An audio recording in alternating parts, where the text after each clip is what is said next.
Le problème que tu as là, tout de suite, maintenant, comment l'aborderais-tu si tu étais un lézard, un champignon, un dinosaure? Plutôt amusant comme question, non?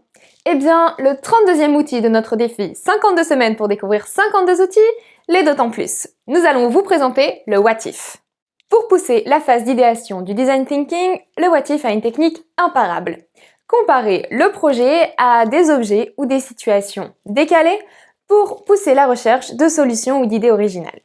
Car bien évidemment, les solutions ne sont pas les mêmes si tu es un zoo ou une boutique de sandales. Comment fonctionne-t-il? Il faut revenir sur le problème posé. Dans le cas présent, sur notre recherche de moyens de transport pour Françoise, en milieu citadin, mêlant petit budget, sécurité et tranquillité mentale.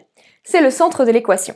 Ensuite, il est temps de lister un grand nombre de possibilités de comparaison, des situations complètement décalées qui pourraient pousser la réflexion depuis un autre point de vue. What if? Que se passerait-il si on était en pleine campagne? Que se passerait-il si on n'avait plus d'électricité? Que se passerait-il si c'était pour une personne en situation de handicap? Que se passerait-il si la ville était submergée par l'eau? Que se passerait-il si on était dans un monde imaginaire? Une fois tous les points de comparaison posés, il faut rechercher des possibilités d'adaptation ou de transformation du sujet central en fonction du point de comparaison. S'il n'y avait plus d'électricité, pourquoi ne pas réfléchir à un modèle de rechargement autonome ou solaire? Enfin, il est important de sélectionner les idées les plus pertinentes que l'équipe souhaite par la suite développer. Le What If a plusieurs atouts. Premièrement, il permet de faire de l'innovation incrémentale, par petits aspects.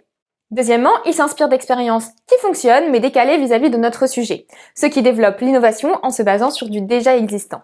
Troisièmement, il aide à voir le problème et l'innovation autour de celui-ci sous différents angles inattendus. Cet outil est utilisé dans la phase d'idéation du design thinking. Plus il y a de temps pour discuter, plus on éveille l'imagination, mais comptez environ 45 à 60 minutes d'échange.